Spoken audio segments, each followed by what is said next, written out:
I'm Elex Michaelson. This week, the issue is President Trump fighting back against the January 6th commission. Congressman Adam Schiff is standing by to talk about that and his new book, which takes us inside the impeachment fight. Then, the issue is politics and sports. John Gruden, no longer the head coach of Las Vegas Raiders, but what do his emails tell us about the culture in the NFL when it comes to race and sexual orientation? Sports journalist Arash Markazi is here to talk about that and the battle of California in baseball. The issue is starts right now. Broadcasting across California, California's only statewide political show. You're watching The Issue Is. He has betrayed our national security, and he will do so again. He has compromised our elections, and he will do so again. You will not change him. You cannot constrain him. He is who he is. Truth matters little to him. What's right matters even less, and decency matters not at all. That was Congressman Adam Schiff during the first impeachment trial of Donald Trump. He's written a new book taking us inside that fight and the fight ahead. Welcome to The Issue Is. I'm Elex Michaelson. Congressman Schiff says that even though Donald Trump is no longer president, the threat to the country remains. Here's that new book. It is titled Midnight in Washington: How We Almost Lost Our Democracy and Still Could. Congressman Schiff, welcome to The Issue Is, and congrats on the book being #1. Thank you. No one could be more surprised than me. Well, the book starts by talking about January 6th. And before we get into much of the specifics of the book, let's talk about the big news of this week. And it's related to January 6th. You're part of the January 6th Commission. We want to show some video up on the screen of some folks that you all have subpoenaed. These are former Trump White House officials. Steve Bannon is saying he is not going to answer your subpoena. And now you're saying that he should potentially face criminal charges because of it. What specifically do you mean by criminal contempt? Do you think that Steve Bannon should be arrested if he doesn't come and testify? Steve Bannon was subpoenaed to come appear this week, produce documents. He didn't either. And you can't just simply say, well, I don't care to show up for a deposition. That's not how compulsory process works. What our chairman has decided to do, and I fully support the decision, is we're going to have a business meeting on Tuesday. We're going to take up a report that recommends holding him in criminal contempt. If it passes out of our committee, as I expect it will, it'll be taken up on the House floor. And if it passes there, as I expect it will be sent to the Justice Department. And the law provides that the Justice Department has a duty to then present it to the grand jury. So yes, if you refuse legal process, you could be prosecuted, and if that's what's necessary to get answers, then that's what we'll do. Ultimately, meaning you think that if he doesn't testify, that he should go to jail? That will ultimately be the judge's decision, what kind of penalty, what kind of remedy to compel his testimony. But yes, I think people that refuse their legal obligations ought to be fined or go to jail, whatever's necessary to get them to submit to the lawful orders of the Congress and the courts. Are you concerned, though, about the precedent that might set for the future? Say the Republicans take over Congress and then they try to arrest you or Hunter Biden or Joe Biden or somebody else to try to get payback. I'm more concerned, frankly, about the precedent of the last 4 years, where Trump official after Trump official just thumbed their nose at the Congress and knew there would be no repercussion for ignoring the law. Will Republicans abuse the power? Well, they have shown every interest and willingness in abusing power in any way. My guess is they will do that no matter what Democrats do responsibly. They will use power if they gain it to act irresponsibly, which is why we must make sure that Kevin McCarthy never goes near the Speaker's office. In the book, you paint a picture of your experience on January 6th, and some GOP lawmakers were legitimately worried about your safety. We want to put this quote up on the screen. It says, "You can't let them see you," a Republican member said to me. "He's right," another Republican member said. "I know these people. I can talk to them. I can talk my way through them. You're in a whole different category." Was there a suggestion, essentially, if they see you, they're going to kill you? Yes, I think it was very clear what they were suggesting. One of them was carrying a wooden post that still had a hand sanitizer affixed to it that he was going to use to protect himself from these rioters. So they too were worried about their safety. but they were more concerned that I was a target of this mob. And at first I was kind of touched by their evident concern. But then that feeling soon gave way to another, that if so many of them hadn't been pushing this big lie about the election, none of us would need to worry about our security. You had warned that President Trump would try to cheat when it comes to the election, and your colleagues reminded you of that on January 6th. Here's another quote from the book.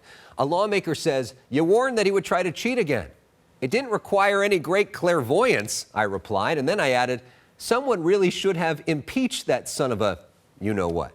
Of course, you were the impeachment manager. If the truth doesn't matter, we're lost. The framers couldn't protect us from ourselves if right and truth don't matter. And you know that what he did was not right. We know that Mitt Romney eventually voted for impeachment. He was the only Republican that did. As you were actually making those arguments, did you think that there would be enough Republicans to convict him, to remove him? Did you realize that a lot of this was political theater? Did you think there was anything you could have said that would change the result? I knew going into the trial that we were very likely going to lose. My goal was to win over the jury of the American people if I could, knowing that getting Republican senators to vote to convict a president of their party would be enormously difficult. But I will say this about that argument you just played. To me, this was one of the core realizations of the trial in the last 4 years. When I was making those arguments about the president's lack of morality, the inability to tell right from wrong, I could see each senator's reaction. None of them, none of the Republicans, certainly none of the Democrats, none of them were shaking their heads. "Oh, no, that's not the Donald Trump we know. He would never do that." They understood exactly who we were dealing with. Yet they lacked the courage to fulfill their oath. You write about the past, but you also write about the future. And when you look into the future, there's a real possibility that Kevin McCarthy of California becomes the next Speaker of the House. You write about the fact that you had an experience with him on a plane, and then he ended up lying entirely about your conversation to the press, and then basically suggesting to you, you know, that's the game, that's how it works. What does this country look like if Kevin McCarthy is Speaker of the House? Well, it would look exactly like if Donald Trump were Speaker of the House, because effectively he would be. Kevin McCarthy is not going to stand up to Donald Trump in any way. That conversation that I spell out in the book, that was in 2010. That was years before Donald Trump. But in this respect, Kevin McCarthy was really made for a moment like this, when his party doesn't believe the truth really matters. They believe in alternate facts. They believe that truth isn't truth. You say whatever you need to say. You do whatever you need to do to capture power. And I realize there's a lot of cynicism about politics in the public, but that is not the way it is. That's not how most of us operate. Don't you think that Donald Trump is the overwhelming favorite to be the Republican nominee for president next time, assuming that he runs? And Joe Biden's poll numbers right now are not very good. I mean, there's a real good chance that he wins again. First of all, I'm certain that Donald Trump is going to run for president again. And I say that because I think he would find it intolerable if someone else got all that attention. If Nikki Haley or Mike Pence or DeSantis or any of these people were to be the Republican nominee, he would go out of his mind. So I think pathologically he cannot help but run. And at the moment, he has got such a grip on that party that I would certainly expect if he runs, he'll be the nominee. If he's the nominee, we are going to beat him because we have to, because the democracy will ride on it. And we will not survive another 4 years of Donald Trump and have a country with a democracy that looks anything like what it does today. In terms of President Biden's poll numbers, once we get these bills passed, which we will, and hopefully very soon, I think you'll see those numbers go back up. And once we get this pandemic under control, you'll also see those numbers rise. And last question, I know you actually wrote this book yourself, which almost nobody in Washington actually does. It is your first book. When did you find the time, and how did you remember everything? Because I know you weren't like journaling every day. Well, over the last 4 years, any number of folks, especially my colleagues, said, I hope you're writing this down. You really need to be writing this down. You're in the middle of history. And I would say, when do I possibly have the time to write any of this down? And then the pandemic hit, and I was confined to quarters like so many Americans. And I finally said to myself, if I'm ever going to write this down, I need to do it now, and I ought to do it while it's fresh. I thought I would just remember all these things, but I had to go back and do careful research and watch old interviews with you and with others to get back in the moment. And some of that was traumatic, but other parts of it were really inspiring once again to literally hear Alexander Vindman's voice again and to see Marie Yovanovitch stare down the President of the United States and testify when she was told not to. So those moments once again inspired me. All right, thank you so much for being so generous with your time. Really appreciate it. I know you're doing a million of these, but I know this is your favorite. Absolutely. You be well. Thank you again. All right, bye-bye. Up next, Arash Markazi joins us to break down some big sports scandals and a legendary series. We go to break with this beautiful image of Big Sur from the Above Los Angeles Instagram account. How stunning is the California coast? I'm sad for the many people that have been negatively affected, anybody that was offended by this. There's a lot of families, there's a lot of things that go into this, and there's a lot of people that have been affected, and that's what I'm sad about. That's Rams coach Sean McVay talking about former Raider coach John Gruden. Gruden leaving the job after private emails he sent years ago became public. In them, he made a series of racist and homophobic comments. Let's talk more about that with Arash Markazi, who is back with us in the house for the first time in a very long time. Arash, welcome back to The Issue Is. Thanks for having us. Been a long time since I put this suit on, but it still fits, thankfully. It looks good. Arash, of course, is a longtime sports journalist who worked for ESPN, the LA Times. He's currently the host of the Arash Markazi Show on the mightier 1090. We encourage you to listen to that. All right, Arash, so the Gruden story. What does this tell us, sort of bigger picture, about the culture in the NFL and the culture of the people that are running the NFL? It gave us a peek, like when they're hiring people, when they're firing people, when you look at who they surround themselves with, when you look at professional sports, the number of women, minorities, is such a small number. And it begins to make sense when you look at how they're talking to each other and how comfortable that they are saying the words that they said. So listen, we could talk about John Gruden all we want. It's not just about John Gruden. They are comfortable throwing out these names. Again, the men who are talking to each other have been in professional football their entire lives. And he had said some pretty nasty things about Michael Sam, who was the first openly gay person to be drafted in the NFL. Carl Nassib, the first openly gay person to play in the NFL in a regular season game, is on the Raiders.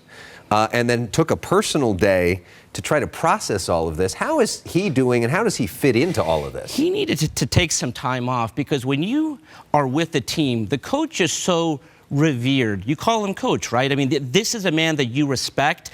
This is a man that you trust. And to have that man that you respect and trust so much to say the things that he said, it really shined a light on why so many players do not want to come out, right? They're not comfortable doing that, because the conversations that we saw, and you could say it was 10 years ago, 11 years, it doesn't matter. Those conversations still happen today. How has he been treated privately? What have you heard from the people you've talked to? Listen, privately, I've heard he's been treated fantastically. But what happens when he's not in the room? We all wonder that. I think he wonders that. When he leaves the locker room, what is being said? Yeah, I mean, it really is a much bigger story than just sports. It's the intersection of sports and politics and culture. And another story that's sort of that intersection is what's happening right now with Kyrie Irving, who is one of the best players in the league, plays for the Brooklyn Nets. He has not gotten vaccinated. Right now, not being allowed to play home games in New York. Here's what he said on Instagram. It's about choosing what's best for you. You think I really want to lose money? You think I really want to give up on my dream to go after a championship? That's a dream come true. I've been working on that since I was in 4th grade. You think I want to give up my livelihood because of a mandate? Because I don't have accommodations? Because I'm unvaccinated? Come on. What do you make of what Kyrie Irving has to say? I'm going to preface this by saying Kyrie is one of the smartest players that I know. But in those From a basketball IQ. From a basketball IQ. But he went to Duke. He's a very intelligent man. But I'll tell you, some of the conversations I've had, he said, I think the earth is flat. I don't think there was a Tyrannosaurus Rex. And I'm having this conversation with him a couple of years ago, and it went viral. And I'm like, does this man really believe what he says? And I watched that clip, and I'm wondering, what does he believe? Because I don't know what he believes. If he wants to be a voice for the voiceless, that's fine. He didn't really make a point. He has not been vaccinated. He's not like anti-vaccine. He's not pro-vaccine. I really don't know what Kyrie believes, and I don't even know if Kyrie knows what he believes. It's been interesting the way that the players have reacted to the vaccine mandate. It's clear that there is still vaccine hesitancy, even among a lot of the players that got vaccinated. 100%. I mean, at the end of the day, look at the research, talk to the doctors. Every doctor you've had on the show says get the vaccine. But there is still a certain contingent who don't want to.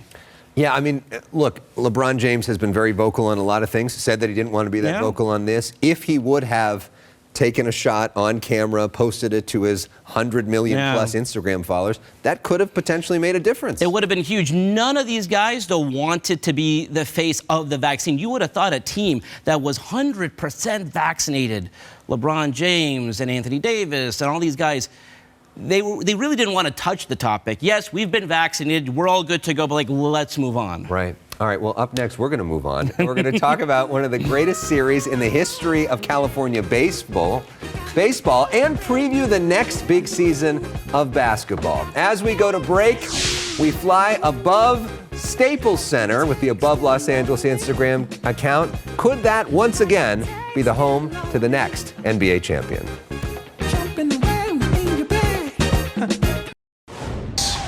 And Flores, did he go? He did! And the game ends! Well, did he? The controversial ending to the Dodgers-Giants game, that check swing, that wasn't. It sends LA to the next round, San Francisco on vacation. We are back now with Arash Markazi, sports journalist of the Arash Markazi Show. What a series, what a game, what a terrible ending. It really was, and you had a great point. That took it away from the Dodgers. I know the Giants fans are so upset that that wasn't a check swing. You cheated us. Listen, it was a fantastic series. At the end of the day, Alex, they lost because they scored 10 runs during a 5-game series. So listen, I thought Max Scherzer should have had his moment. It should have been a swing in a mix. It should have been a pop fly, something like that. Dodger fans were robbed of that, but at the end of the day, I'll take this position over the position of losing the game. Our friends watching in the Bay Area right now are like, boo-hoo, Dodger fans. We were robbed. That's right. And the bad part is now they can say that, whereas before, if Scherzer would have had a traditional strikeout, that wouldn't be the case as much. But it was a great series and a great season by the Giants. What an impressive team they are. The Dodgers, though, didn't stop them from celebrating last night. We've got some video of them having a good time all night long. What are the big challenges remaining for the Dodgers team? I don't want to call it like a done deal, but that was their toughest challenge. The San Francisco Giants was their toughest challenge. I think they're going to repeat as champions. We will see. Of course, that either way, they're either going to face the Houston Astros or the Boston Red Sox in the World Series, two teams that cheated against them when they were in the World Series. The Dodgers lost those World Series, so they would get a chance to avenge, but have to beat the Braves first. All right, we want to get some predictions quickly from you while you're here. So you just predicted that you think the Dodgers are going to repeat. I think so. Listen, they've been the best team all year, and Max Scherzer is already a Dodgers legend, Alex. I mean, he is a legend. Not only on the mound, but the way he celebrates. That shirt comes off so fast. The champagne. He's having a good time. He looks like a rush at a party. All right. So NBA Finals, because that's going to be a big year. Continuing the homer trend here, Alex. The Lakers over the Brooklyn Nets, because even without our friend Kyrie Irving, I like Brooklyn to advance to the finals. But the Lakers were built to win this season. You can make all the jokes about how old they are. They were built to win this year. They will win this year. Let's hope they don't get injured this year. And the Super Bowl, which is going to be here in Los Angeles at SoFi Stadium. Listen, Alex, last year we had the first time ever Tampa Bay playing a home game, continuing trifecta with the homerific picks. Rams over Chargers. 2 home teams playing in their home stadium. It's going to be fantastic. You are really being bold on this one and not giving a lot of love to our friends watching the rest of the state of California. But that would be something. We don't know who's going to play in the Super Bowl. We do know who's going to play the Super Bowl halftime show. That's it's going to be quite a lineup. We got Dr. Dre, Snoop Dogg, Mary J. Blige, Eminem all playing. And you know the date of the Super Bowl? 213. It is such a perfect Los Angeles halftime show on February 13th, the 213. Who do you think is the greatest all-time Super Bowl performer at the halftime show? I'll never forget my first Super Bowl covering Prince singing Purple Rain while it was raining.